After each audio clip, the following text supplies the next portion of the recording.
से नशों से अपने परिवार को, अपने बच्चों को, अपनी बहन बेटियों को, हिंदू धर्म के जितने भी देवता हैं उन सब की यहाँ पे गाथा गा जा रही है। तो पीछे जाने की, तो हमारे गांव में बार बार ये सत्संग होता रहे और हमारे गांव में ये कारवा महीने में एक बार हो तो भी कम पड़ता है। ये न्यूज राजसमंद, आपकी आवाज़ हम बनेंगे। नमस्कार दर्शकों, आज हमारी मीडिया टीम पहुंची है राजसमंद जिले के गांव केसुली के अंदर, जहां पर संत रामपाल जी महाराज का एक दिवसीय सत्संग हो रहा है। आपको बता दें, संत रामपाल जी महाराज जो कबीर जी की राहों पर चलने वाले, कबीर साहिब को पूर्ण परमात्मा का दर्जा देने वाले, कबीर साहिब के द्वारा जो ज्ञान प्रदत्त किया गया, कबीर साहिब के द्वारा जो अध्यात्म ज्ञान जनता के अंदर पहुंचाया गया, उस ज्ञान को संत रामपाल जी महाराज रूबरू करवा रहे हैं। आज हम आपको यहाँ की कवरेज दिखाएंगे, यहाँ पर कितने श्रद्धालु पहुँचे हुए हैं और किस तरह से इस प्रोग्राम को संपन्न मौजूद है, उनसे जानने की कोशिश करेंगे। सर, क्या नाम है आपका? ओम प्रकाश दास।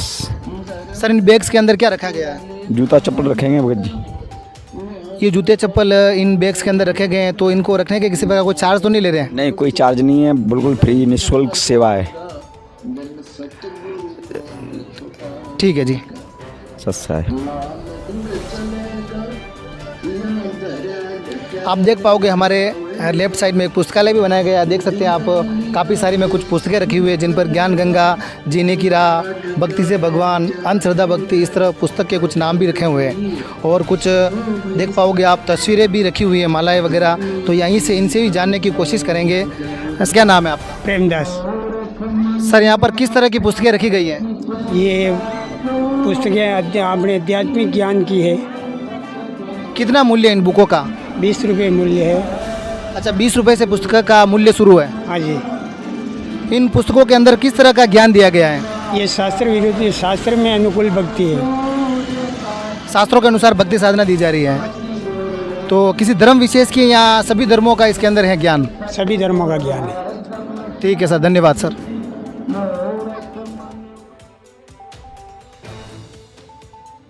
आगे की ओर हम जैसे बढ़े और आप देख पाओगे एक पोस्टर लगा हुआ है मुनिंद्र धर्मार्थ ट्रस्ट कुरुक्षेत्र हरियाणा की ओर से। आध्यात्मिक सत्संग का आयोजन, उद्देश्य सामाजिक कुरीतियों का विनाश करके स्वच्छ भारत का निर्माण करना। गांव केसुली, जिला राजसमंद। अंदर की ओर और आपको दिखाने की कोशिश करेंगे कि यहाँ पर किस तरह से सत्संग हो रहा है।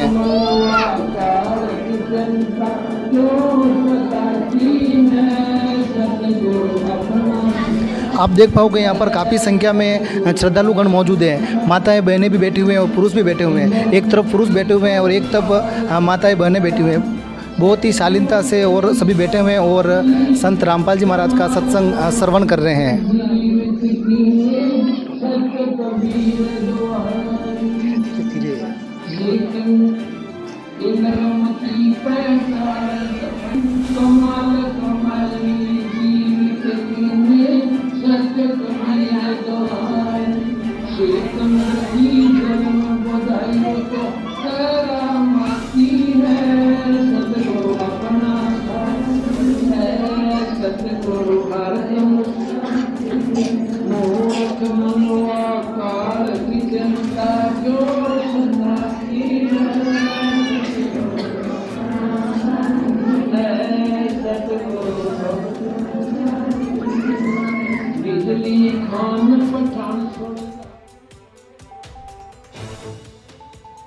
गांव के गणमान्य जन भी इस सत्संग प्रोग्राम के अंदर पहुंच चुके हैं। उनसे बातचीत करेंगे, उनसे जानने की कोशिश करेंगे इस सत्संग किस तरह का आपको लगा और इससे किस तरह का वातावरण पैदा हो रहा है, किस तरह से समाज का निर्माण हो रहा है, कैसे समाज के अंदर जागरूकता पैदा हो रही है। उस सत्संग से मानव जीवन के अंदर और संसार के अंदर कैसे अध्यात्म बढ़ रहा है। सर, क्या नाम है आपका? मेरा नाम सोनलाल उर्फ लंकेश पालीवाल है। मैं केसुली का ही रहने वाला हूँ। जहाँ पे ये सत्संग चल रहा है, मैं इसी गांव का रहने वाला हूँ और मैं कार्य से केटरिंग का काम करता हूँ, जैसे अपने विवाह शादी में खाना बनाना। और यहाँ से लगा के अहमदाबाद तक मेरा केटरिंग का काम है। हम चारों भाई यही काम करते हैं, क्योंकि हम जात से ब्राह्मण हैं, इसलिए हमारा कर्म यही है कि हम भोजन बनावें, खावें और लोगों को खिलावें। सर, आज आप संत रामपाल जी महाराज के सत्संग के अंदर आए हो, आपने सत्संग सुना है, तो ये सत्संग आपको कैसा लगा? देखिए, हिंदू धर्म के हिसाब से तो काफ़ी लोग हमारे गांव में आए हैं और हिंदू धर्म में गुरु की मान्यता दी गई है। और रामपाल जी, काफ़ी टाइम से हम चर्चा रामपाल जी की सुन रहे हैं। पिछले 10 साल से आपकी गाथा हमारे कानों में सुनने को आती है। और हमारे गांव के कुछ आदिवासी लोग हैं जो हमको 3-4 बार पहले भी बता चुके हैं कि यार पंडित जी आप कभी पधारिए और हमारे महाराज साहब के इस सत्संग में आपकी अवश्य ज़रूरत है और आप पधारो ही पधारो। लेकिन 3-4 बार मौका नहीं मिला। आज मुझे मौका मिला है। हमारे गांव के 2-4 आदिवासी समाज के लोग हैं, हमारे ब्राह्मण समाज के भी हमारे भाई साहब हैं, उन्होंने भी हमको बताया कि यार बहुत ही अच्छी आपको ज्ञान मिलेगा। और बहुत अच्छे हमारे गुरुजी रामपाल जी जो अभी दुनिया में हमारे पूरे भारत में विख्यात हो रहे हैं और धीरे धीरे आपकी कथा पूरे भारत में छाई हुई है। और काफ़ी लोग आपकी आस्था रखते हैं और तमन्ना रखते हैं कि हम आपके सत्संग में जावें, हमारे जीवन का उद्धार हो, हमारे परिवार का उद्धार हो और हम आगे ज्ञान की गंगा बहाएं और लोगों को भी हम ज्ञान देवें गुरुजी के द्वारा। साथ ही आजकल हमारे भारत में नशे की प्रवृत्ति ज़्यादा हो रही है। कोई गांजा पीता है, कोई दारू पीता है, कोई भांग पीता है, कोई ड्रग्स पीता है। और आजकल तो लोगों ने पैसे के लिए बाहर से ड्रग्स, पाउडर्स, ऐसे कुछ बड़े बड़े नशे हमारे भारत में उतार दिए हैं, जिससे हमारी युवा पीढ़ी बहुत पीछे जा रही है। अभी 10 दिन पहले की हमारे गाँव की एक बात है, एक बच्चे ने, उसको नशा नहीं मिला, वो मजबूर हो गया क्योंकि उसको नशा सिखा दिया गया। और जब वो नशा बहुत महंगा पड़ा और उसको पैसा नहीं मिला तो उसने जास्ती करके एक औरत से हाथापाई की। उसके कुछ रकम पहनी हुई थी, उसको चुराने की कोशिश की और उसने हाथापाई में उस औरत को मारा। और फिर गांव वालों ने उसको पकड़ के हमने वापस उसको समझाया और उस बच्चे को पूछा कि भाई क्यों मारा तुमने ऐसा। तो उसने कहा कि मुझे नशा करने के लिए मेरे पास पैसे नहीं है और मैं उस नशे के बिना रह नहीं सकता हूँ, मेरा शरीर मेरे काबू में नहीं है, इसलिए मैं उस नशे का आदी हो गया हूँ और मेरे पास पैसे नहीं है, इसलिए मैंने पैसे के लिए इस औरत को इस तरीके से मैंने जलील किया है और मैंने कोशिश की है कि मैं इसकी कोई चीज़ चुरा लूँ और मैं नशा करने जाऊँ। मैं चाहता हूँ, मैं गुरुजी से चाहता हूँ और पूरे समाज से चाहता हूँ कि ऐसे नशों से अपने परिवार को, अपने बच्चों को, अपनी बहन बेटियों को, बहुत से जगह देखने को मिलती है कि लेडीज़ भी सिगरेट पीती है, कुछ लेडीज़ें विमल खाती है, कुछ लेडीज़ें बीड़ी पीती है। बड़ी समाज में, छोटी समाज में देखने को मिलता है। तो ये हमारे भारत के लिए नुकसानदायक चीज़ है। मैं सभी यहाँ पधारे हुए भक्तों से और हमारे सभी साथियों से कहना चाहूँगा कि आप रामपाल जी महाराज जो प्रयास कर रहे हैं, इस संदर्भ में सबसे बड़ा प्रयास है कि नशे से हर आदमी मुक्त हो और इस भारत को स्वतंत्र और स्वर्ग बनाने की कोशिश करें।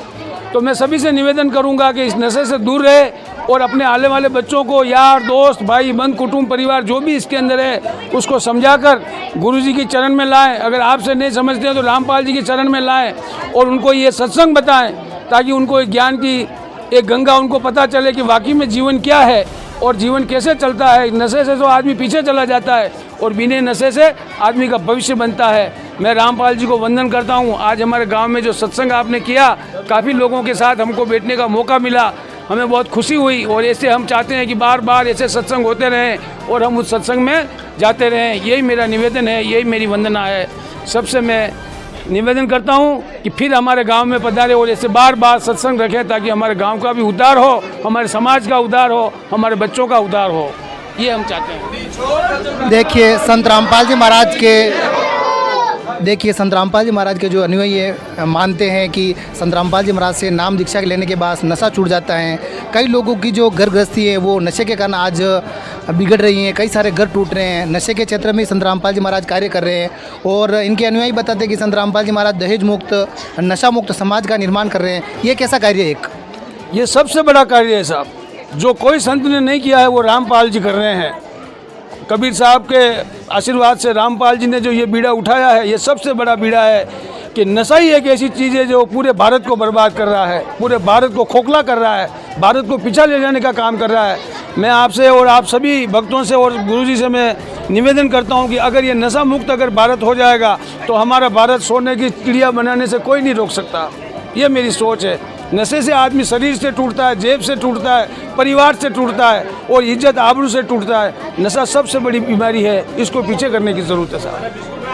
देखिए कुछ लोगों का मानना है कि संत रामपाल जी महाराज जो आज वर्तमान समय में जो हिंदू धर्म में पवित्र देवता माने जाते हैं, ब्रह्मा विष्णु महेश, इनकी भक्ति छुड़वा रहे हैं, यहाँ कहीं हिंदू धर्म से कहीं ना कहीं दूर किया जा रहा है। तो आपने आज सत्संग सुना, तो आप इस बारे में क्या कहना चाहोगे? जो लोग आपको कैमरे के माध्यम से देख रहे हैं कि संत रामपाल जी महाराज जो हिंदू धर्म से दूर कर रहे हैं या हिंदू धर्म छुड़वा रहे हैं, तो ऐसा तो कोई कार्य तो नहीं कर रहे हैं वह? मैंने तो सत्संग देखा है, यहाँ पे हमारे जो हिंदू धर्म के जितने भी देवता हैं उन सब की यहाँ पे गाथा गा जा रही है, तो पीछे जाने की तो कोई बात ही नहीं है। हमारे ब्रह्मा विष्णु महेश महादेव भोलेनाथ गुरु यही सब वंदना यहाँ चल रही है, तो पीछे ले जाने की तो बात ही नहीं है। जो लोग ऐसी सोच रखते हैं कि ये हिंदू धर्म से हट के सत्संग कर रहे हैं, तो ये तो उनकी गलत सोच है। जब वहाँ पे नाम ही ब्रह्मा विष्णु का आ रहा है, तो ब्रह्मा विष्णु तो मेन हमारे अध्याय है, हमारे भारत की शक्ति है, हमारे देश की शक्ति है। उन्हीं के अध्याय से तो वो हमारा आधार है, उन्हीं से तो हम संसार चल रहा है। और वो आप बार बार उन्हीं के नाम से गाथा गा रहे हैं, तो पीछे हटने का तो कोई सवाल ही नहीं है। जो लोग ऐसा सोच रहे हैं उनकी बुद्धि गलत काम कर रही है। जी सर, हमारे साथ जुड़ने के लिए आपका बहुत बहुत धन्यवाद सर। हाँ जी, आप सबको भी धन्यवाद। सभी जने पधारे हुए, गांव-गांव डाणी और मसले से सबका अभिवादन स्वागत। और हम यही चाहेंगे साहब कि हमारे गांव में बार बार ये सत्संग होता रहे, और हमारे गांव में ये कारवा महीने में एक बार हो तो भी कम पड़ता है, ये मैं इच्छा रखता हूँ। और मैं भी गुरुजी से वंदना करता हूँ कि गुरुदेव मैं भी जात का ब्राह्मण हूँ, मेरा भी उद्धार करें और मेरे को भी आप वहाँ पे बुलाएं, और हमारी जो तमन्ना है, हमारा जो जीवन का आगे का आधार है, उसको आप पूर्ण करें और हमें आशीर्वाद दें, ताकि हम हमारा जीवन खुशहाल से जी सकें, हमारे बच्चों को भी हम खुशहाल से जीवा सकें। यही हम आप गुरुजी से प्रार्थना करते हैं। धन्यवाद सर। थैंक यू, धन्यवाद सबको। जय श्री राम। आप देख रहे हैं न्यूज राजसमंद। न्यूज राजसमंद से जुड़ने के लिए निम्न सोशल मीडिया पर फॉलो करें, और आपकी न्यूज़ भेजने के लिए भी हमसे संपर्क कर सकते हैं। धन्यवाद।